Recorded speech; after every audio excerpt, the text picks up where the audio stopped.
अस्सलाम वालेकुम जी, my name is Asma Shaikh. Welcome to my channel. हाजिर हूँ आपके लिए एक और इंटरेस्टिंग सा टॉपिक लेकर। तो आज बात कर लेते हैं कौमी हीरो के बारे में। मोहम्मद इकबाल अपनी शानदार शायरी के लिए जाने जाते हैं। तहाँ वो एक फ़िलासफ़ी, वकील और सियासतदान भी थे। इनके बारे में ख्याल किया जाता है कि वो पाकिस्तान की आज़ादी का मुहर्रिक हैं और वो इन अव्वलीन रहनुमाओं में से एक हैं जिन्होंने मुसलमानों के लिए अलहदा कौम का ख्याल पेश किया। इकबाल एक बहुत ही पढ़े लिखे आदमी थे और हम इनकी मतनू ज़िंदगी के कुछ हिस्सों को तारीखी सफ़ात चल सकते हैं। दिलों की गहराइयों को छूने वाली शायरी से लेकर सियासी क़यादत तक इकबाल की ज़िंदगी ऐसे यादगार कारनामों से भरी पड़ी है जिन्हें हम मुकम्मल तौर पर बयान करना भी शुरू नहीं कर सकते। मशहूर शायर मशरिक़ पर एक मुख्तसर सवानिया उम्री ये मशहूर शायर मशरिक़ शेख नूर मोहम्मद और इमाम बीबी के यहाँ सियालकोट में पैदा हुए। इसका ख़ानदान पढ़ा लिखा नहीं था। इनकी वालिदा घरेलू खातून थी और वालिद दर्जी थे। आजिज़ाना आगाज़ से मोहम्मद इकबाल का तारुफ मजहबी तालीम से इस वक्त हुआ जब वो 4 साल के थे। इन्होंने अरबी सीखना शुरू की और इब्तदाई तालीम लाहौर में हासिल की। इसके बाद वो आर्टी मेरा कॉलेज से इंटरमीडिएट करने के लिए आगे बढ़े। इकबाल को फ़लसफ़े की तरफ राग़िब किया गया था, इसलिए इन्होंने अपने बैचलर में इस मज़मून का इंतखाब किया इस मकसद के लिए कि 1895 में गवर्नमेंट कॉलेज लाहौर में दाखिला लिया। इसने अंग्रेज़ों और अरबी में बैचलर भी किया। इकबाल ने अपनी पढ़ाई में कमाल हासिल किया और पंजाब यूनिवर्सिटी लाहौर में अव्वल नंबर पर रहे। उन्होंने यूनिवर्सिटी से मास्टर्स भी किया। तमाम इसकी तालीम की ज़रूरत नहीं थी। कॉलेज में क़याम के दौरान इकबाल ने अपने फ़लसफ़े के उस्ताद सर थॉमस ऑर्लियन से बहुत मुतासिर थे। ग्रेजुएशन के बाद इसने यूरोप का सफ़र किया और साल 1907 में कैम्ब्रिज की कॉलेज से स्कॉलरशिप हासिल की। इकबाल ने पीएचडी करने के लिए आगे बढ़े। साल 1907 में फैकल्टी ऑफ फ़लसफ़ा से डिग्री हासिल की। इकबाल ने एक तयशुदा शादी के ज़रिए करीम बीबी से शादी की। वो एक गुजराती तबीब खान बहादुर अता मोहम्मद खान की बेटी थी। इन दोनों का एक बेटा और एक बेटी थी। तहम इकबाल ने सरदार बेगम से दूसरी शादी की जिससे इनके यहाँ एक बेटा पैदा हुआ। इनकी तीसरी शादी 1914 में मुख्तार बेगम से हुई। फ़ारसी से मोहब्बत बैरून मुल्क तालीम के दौरान इकबाल ने फ़ारसी ज़ुबान में शायरी हासिल की। इसने ज़ुबान को तरजीह दी क्योंकि इसे ज़ुबान में अपने जज्बात का इजहार करना बाखूबी आता था। ये बाद में पता चला कि फ़ारसी से इनकी मोहब्बत ने इन्हें अपनी बहुत सी मशहूर शायरी की किताबें ज़ुबान में लिखने पर मजबूर किया। तालीमी डिग्रियों की बदौलत इकबाल ने अपने कैरियर का आगाज़ गवर्नमेंट कॉलेज लाहौर में बतौर असिस्टेंट प्रोफेसर किया। इसके बाद माली मसाइल की वजह से वो कानून की तरफ चले गए। कानून पर तवज्जो देते हुए इन्होंने रूहानी और मजहबी मज़ामीन को भी अपनाया। ये तब किया जब इन्होंने अपनी शायरी और अदब की इशाअत शुरू की। रफ्ता रफ्ता दिलचस्पी परवान चढ़ती गई और मुस्लिम दानिश्वरों की एक मकबूल कांग्रेस का हिस्सा बन गए जिसे अंजुमन हमायत इस्लाम कहा जाता है।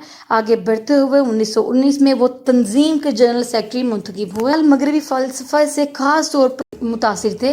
तहम ये मौलाना रूमी की शायरी थी जिसने फ़लसफ़ी को मशहूर कर दिया। इसने अपने इस्लामी इल्म को आगे बढ़ाने का फ़ैसला किया और इसने इस्लामी मुतालिया के साथ साथ इस्लामी तहज़ीब की तारीख़ पर तवज्जो देना शुरू किया। इन्होंने रूमी को अपना गाइड के तौर पर कबूल किया और अपनी मुस्तक़बिल की कई शायराना तहरीरों में इनका तस्करा को इस्लाम की शानदार तरीक़ के बारे में याद दिलाने के लिए काम करने निकले। इन्होंने इस्लामी तक़सीम को सख्ती से मुस्तरद किया और अक्सर मुसलमानों को एक उम्मत कहा। शायरी इस्लाम और कानून से वाबस्तगी के बाद भी इकबाल मुस्लिम लीग के रुकन के तौर पर सरगर्म रहे। वो मोहम्मद अली जिन्ना और मौलाना मोहम्मद अली जैसे रहनुमा से मुतासिर थे जिनके साथ वो पाकिस्तान की तलाश में शामिल हुए।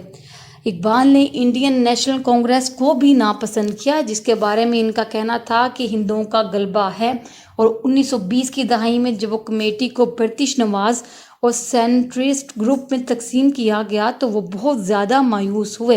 اقبال نے مسلم سیاسی حقوقوں کے لیے جناح کی تجاویز کی حمایت کی اور اپنے دوستوں کی حوصلہ افزائی سے پنجاب قانون ساز اسمبلی کی نشست کے لیے کھڑے ہوئے، لیکن انہیں شکست ہوئی، اگرچہ اس سے ان کے حوصلے پست نہ ہوئے اور انہوں نے مسلم لیگ میں اتحاد کے اصول کے لیے آغا خان اور دیگر مسلم رہنما کے ساتھ مل کر کام کیا۔ ادبی کام اقبال نے اپنی شاعری بنیادی طور پر اردو اور فارسی میں لکھی۔ انہوں نے تقریباً 12,000 آیات لکھی، جن میں سے 7,000 فارسی ہیں اور ان کا پہلا شاعری مجموعہ اسرار خودی ہے 1915 میں شائع ہوا اور فارسی زبان میں تھا۔ اس کتاب میں اقبال نے اپنے آپ کو دریافت کرنے کی کوشش کرتے ہوئے اپنے نقطہ نظر کو روح یا حقیقی نفس کے حوالے سے بیان کرتے ہیں، جیسا کہ قرآن نے بیان کیا ہے۔ ایک اور کتاب رموز خدا میں اقبال پھر سے اسلامی تعلیمات کا ساتھ دیتے ہیں، انہیں اپنی پرسکون شاعرانہ آیات کے ذریعے پیش کرنے کی کوشش کرتے ہیں۔ یہ کتاب اسرار خودی کی تعریف کرتی ہے اور اسے اکثر ایک ساتھ جوڑا جاتا ہے اور اسرار رموز کہا جاتا ہے۔ اس کے بعد انہوں نے 1924 میں پیام مشرق اور 1927 میں زبور عجم لکھنا شروع کیا، جس میں اقبال کی مشہور شاعری بھی شامل ہے۔ 1932 میں انہوں نے ایک کتاب جاوید نامہ شائع کیا جو ان کے بیٹے کے لیے وقف تھی اور انہیں کئی آیات میں نمایاں کیا گیا۔ ان کی پہلی اردو کتاب بانگِ داراں اور ایک شاہکار تھی اور 1930 میں شائع ہوئی۔ کتاب کا رخ روحانی اور سیاسی بیداری کی طرف تھا۔ ان کی بہترین تخلیقات میں سے ایک بال جبریل ہے جو 1935 میں شائع ہوئی۔ بہت سی عالمی نقادروں کی طرف سے اسے شاعری کا بہترین کام سمجھا جاتا ہے۔ انہوں نے انگریزی میں 2 کتابیں اور کئی خطوط بھی لکھے۔ انہیں 1931 میں کیمبرج مدعو کیا گیا۔ انہوں نے طلباء کے سامنے اپنے ویژن کا اظہار کیا۔ اقبال 1933 میں افغانستان اور اسپین کے دورے کے بعد ہندوستان واپس آئے اور گلے کی ایک عجیب بیماری میں مبتلا ہو گئے۔ ان کی آخری سال دارالاسلام ٹرسٹ انسٹیٹیوٹ میں ایک آزاد مسلم ریاست کے وکالت کے لیے وقف تھے۔ اس فلسفی نے 1934 میں قانون پر عمل کرنا چھوڑ دیا اور بھوپال کے نواب سے پینشن حاصل کی۔ جیسے ہی ان کی زندگی اختتام کو پہنچی، اقبال روحانی رہنمائی کی تلاش میں صوفی درگاہ کا دورہ کرنے لگے۔ مشہور شاعر کا انتقال 21 اپریل 1938 کو لاہور میں ہوا۔ ان کا مقبرہ بادشاہی مسجد اور قلعہ لاہور کے درمیان ایک باغ میں حضوری باغ میں ہے، جہاں حکومت پاکستان کی طرف سے سرکاری گارڈ رکھا گیا ہے۔ اقبال پاکستان میں یاد رکھا جانے والا نام ہے۔ انہیں آزاد نظریے کا بانی سمجھا جاتا ہے۔ انا الہان اقبال کا لکھا ہوا ہے۔ عظیم شاعر کی یاد اور اعزاز میں متعدد سرکاری اداروں کے نام رکھے گئے۔ لاہور میں علامہ اقبال کیمپس، پنجاب یونیورسٹی سے لے کر علامہ اقبال میڈیکل کالج اور اقبال اسٹیڈیم تک بہت سی تاریخی عمارتیں جو اس شاعر کے نام فخر سے بلند کرتی ہیں۔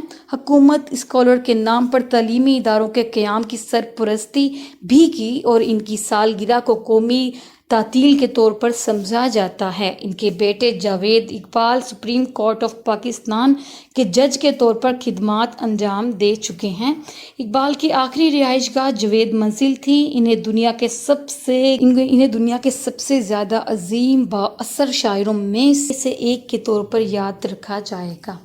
جی تو یہ تھی ایک چھوٹی سی انفارمیشن علامہ محمد اقبال کے بارے میں، جن کو شاعر مشرق کہا جاتا ہے۔ امید کرتی ہوں ویڈیو اچھی لگی ہوگی۔ ویڈیو اچھی لگی ہو تو میرے چینل کو سبسکرائب اور ویڈیوز کو لائک کر دیجیے گا۔ تب تک کے لیے اللہ حافظ۔